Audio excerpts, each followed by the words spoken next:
What's your name? Michael L. Muldrow. Where are you from? I am from York, PA. And what is your educational background? William Penn Senior High School, York City School District, product of the York City School District, Harrisburg Area Community College afterwards, and now I am back at Elizabethtown College. And what was your experience coming up as a youth in the city? I can't complain at all. I mean, I had a pretty great childhood. York was definitely a different place when I was a kid coming up, and I was blessed, fortunate enough to have a very stable, productive home life, two-parent household, one brother, one dog, middle class family, and I thoroughly enjoyed. I mean, we weren't the most well-to-do. We weren't the poorest family. We grew up out west in the west end of town, out by I was a Vance Park kid, and all my friends and everything, just knew everybody growing up in York like anybody else would. So what are some of your interests and hobbies? Okay, now or coming up as a child? Both. Okay, when I was coming up here in York, like most of the guys in my neighborhood, and a lot of guys in my peer group played football. Wasn't the best, wasn't the worst, but I enjoyed the experience. My thing was art as a child, graphic arts. I've always prided myself on being a creative person and seeing the world from that viewpoint, from that vantage point. And I think as an adult, that's carried into my adulthood. I still look at the world in a creative way. I mean, that's my hemisphere, that's my side of the brain. So I still, whenever time allows, dabble with my artistic pursuits. I'm an avid movie watcher, old TV watcher. Surprisingly enough, like I told somebody recently, I'm self-help books. Don't even ask me why. I'm really into self-help books, particularly Christian self-help books. I'm not the world's most well-versed person in the Bible, but I am definitely a spiritual person, so that my faith is definitely a big piece of me. My family, my wife and my kids, that's mean everything to me. And then my mom and my dad, I think that's part of my upbringing, has left me with and I'm proud of it, the fact that my dad is my hero or my role model. I mean, there's other people that I look up to, there's other mentors that have inspired me along the way, but my dad that's my superhero, that's my guy with the cape. So, yeah. And what is your occupation? I am currently, I've been a law enforcement professional for, I want to cough here right now and hide the years, but my beard won't really hide it anyway, for about 20 years now. And I'm presently the Chief of School Police and Safety Services for the School District of the City of York. And how long have you been in this position as chief? I've been with the school district this go around for 10 years. I've been the actual department head for approximately 8 of those 10 years. Go ahead, yeah. And how did you come across this opportunity? Actually, a family friend, and that's one of the motivations. That's been a motivation for me and how I deal with other people. Otherwise, because of that same fortune or that same blessing that came upon me, it was a family friend, a past colleague of my dad, actually called me. Because he was part of the school district and he knew about the opportunities that they were starting to develop with bringing a school safety team back on board here at the York City School District to replace what used to be here back in the past with your Mr. Ravers and Arnaldo Torres and Mr. Sextons. When they were looking to bring that program back, I actually had a person that was associated with the district who was a family friend of mine who reached out to me and asked me was I interested in applying and trying to help them start that program back up. So I wasn't looking at the time. I didn't know that the opportunity existed.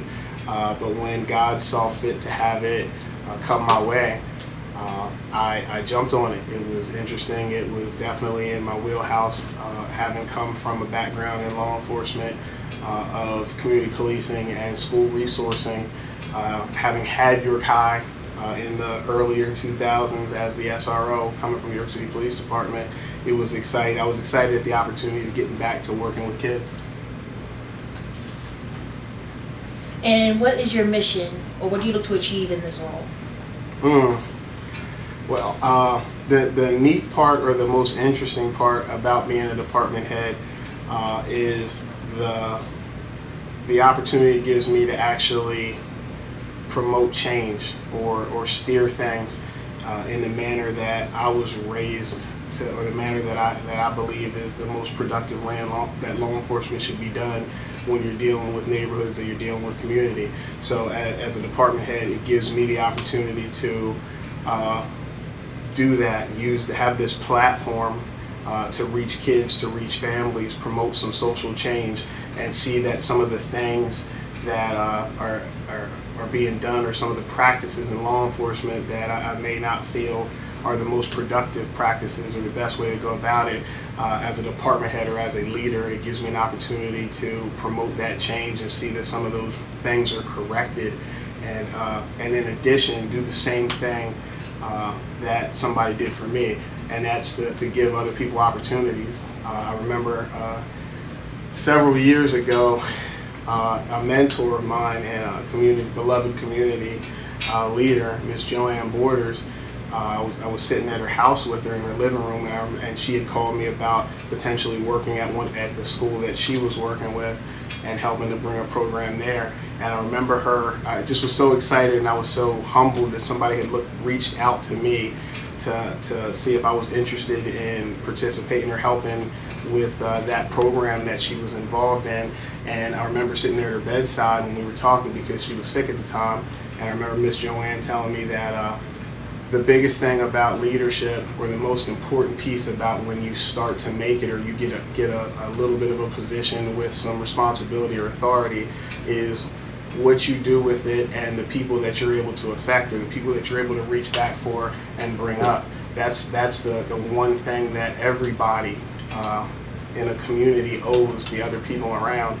And I remember that always stuck with me. So when I had somebody call me and offer that opportunity to give me a leg up, or to help me out, to help me reach my potential, I feel that I'm duty bound to do that for others now. So one of the most awesome things about this role is, like I said, it gives me an opportunity as a platform to promote social change. It allows me to push a product out to the community, a law enforcement product, a service-oriented product that is doing things differently and changing minds, and showing that it can be done in a heartful way.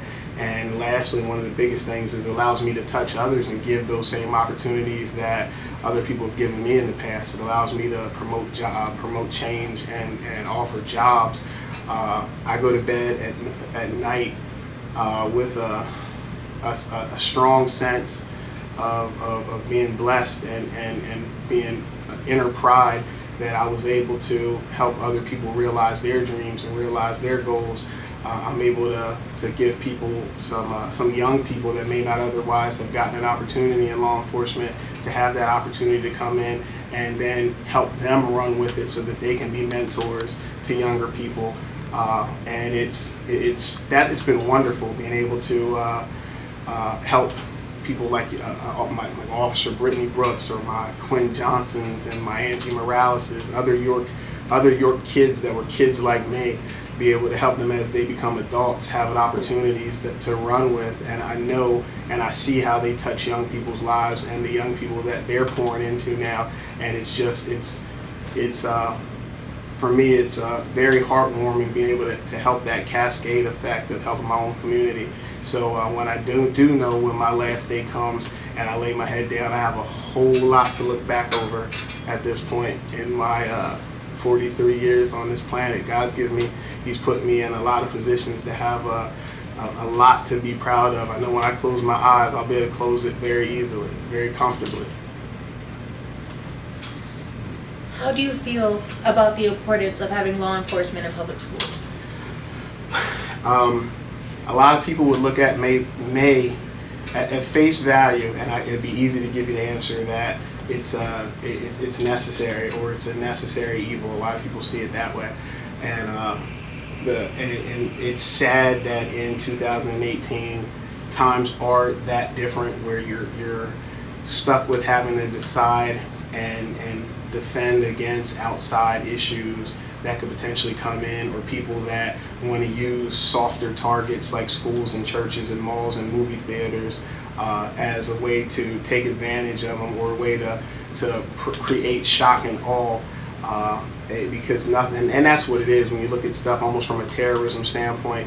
You're trying to they're trying to attack the softest targets, the ones that are least able to defend themselves, and that's why people are going after schools. That's why people are going after churches and large groups and in that vein, in that way. So that's definitely always there.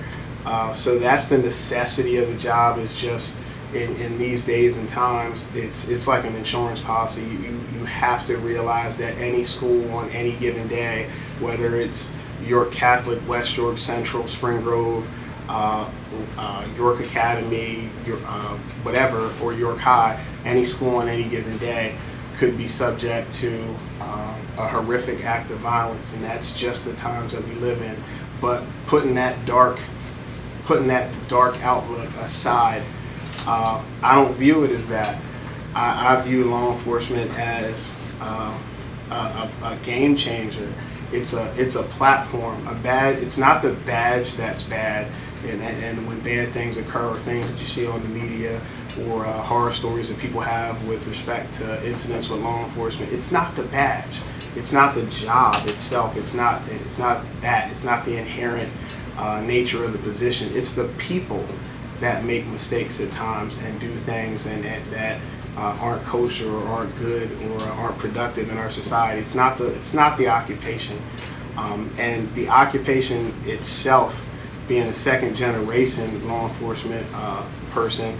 There's no other occupation like law enforcement that allows you to promote social change instantly and immediately at a grassroots level. From call to call to call, to turn to turn to turn, every door you go to, you're dealing with networks of people from all walks of life, from doctors to teachers to children to the elderly. You're helping people when they're in need. You're filling in gaps. You're defending people that may be struggling. You're giving answers. And that's what law enforcement is truly about. It's not running and gunning and grabbing weapons, or how many people you can handcuff.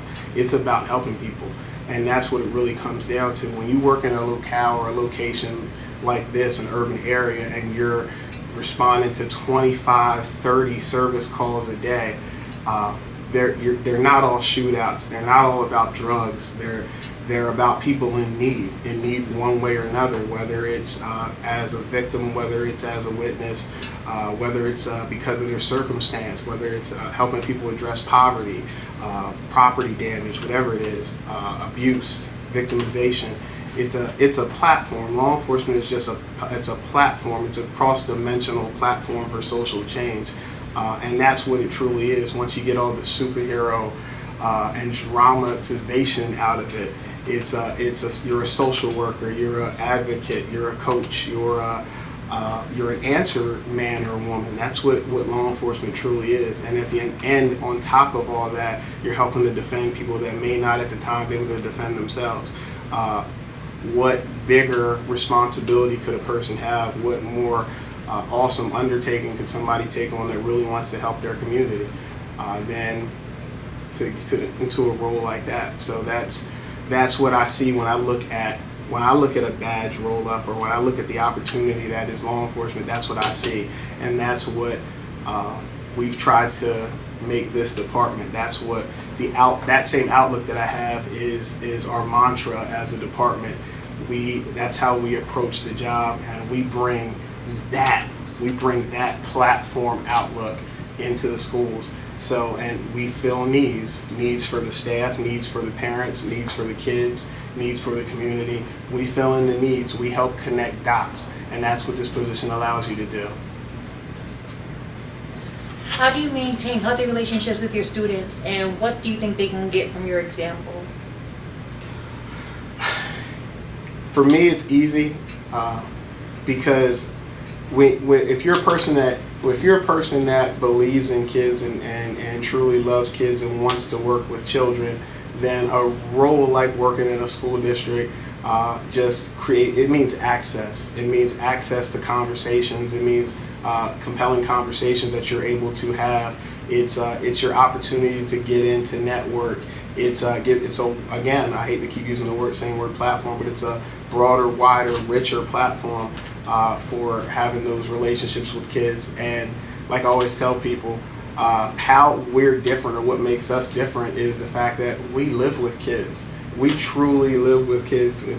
For 8 hours a day, you're with children, and you're with them at their highs, their lows, their defeats, their victories, their loves, their likes, their dislikes. You see them when they win, you see them when they lose. You're there to cry with them, you're there to laugh with them. When kids know, and I remember when I first got into working in schools and working with kids, I remember somebody told me, as long as a child knows you're authentic, everything else is going to come easy. And I don't believe that's something you can teach. I don't believe that's something that you can train up in a person. And for us, that's something that we look for. That's something that we try to recruit. That's something that we really reach out for, is people that have the capacity to love kids, other people's kids, and have the capacity to be truly transparent and authentic when they're working with kids, because our kids feel that. Once they feel that, everything else comes easy. How have you impacted the community here in New York over your time in service? Now, that is absolutely the hardest question that I think I could be asked and would be expected to answer, because of how I was raised. I'd have to leave it up to you. And that's all I could push back and say, is I would have to truly leave it up to you. Leave it up to the decade of the kids that I've come across, the decade of the families that I've worked with, and the 20 years of the time that I spent here in the community. So, knock on wood, I believe, as I look around at the landscape of the people that I've come across, and the people that I've been able to affect or serve, and the lives I may have touched, had an opportunity to touch, I would just hope that they knew that good, bad, or indifferent, I did it with respect, like my dad told me to. I did it with love, like my mom would have wanted me to, and I did it in a manner that God will see as acceptable when my time comes. And what was the motivation behind the creation of Safe Camp? Safe Camp has actually been a labor of love. It's funny.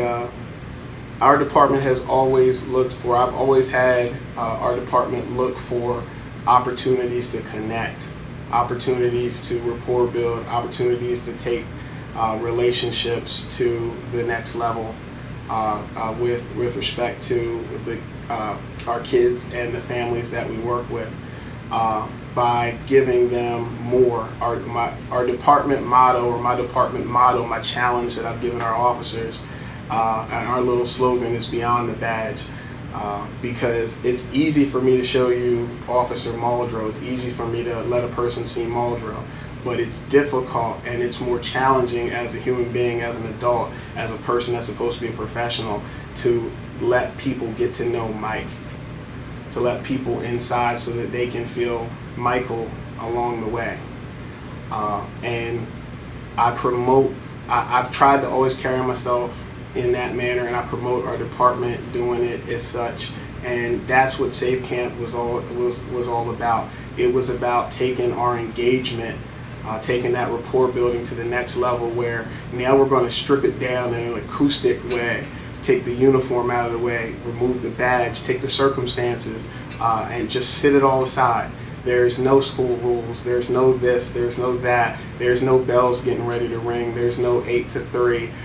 Just remove all of that, the hallways, the drama, the other people, any preconceived notions people may have. And we're just going to spend some time giving kids Mike, giving kids Brittany, giving kids Quinn, giving them access to who we really are. And then once we get in there, and once we get on that level, just take that platform and really promote some change, really touch on some things to strengthen and encourage these young people, and give them some of the things, some of the lessons and that life lessons that people have given us along the way, and just try to really capitalize on the moments that we're creating in the camp, because that's one of the biggest things about our camp.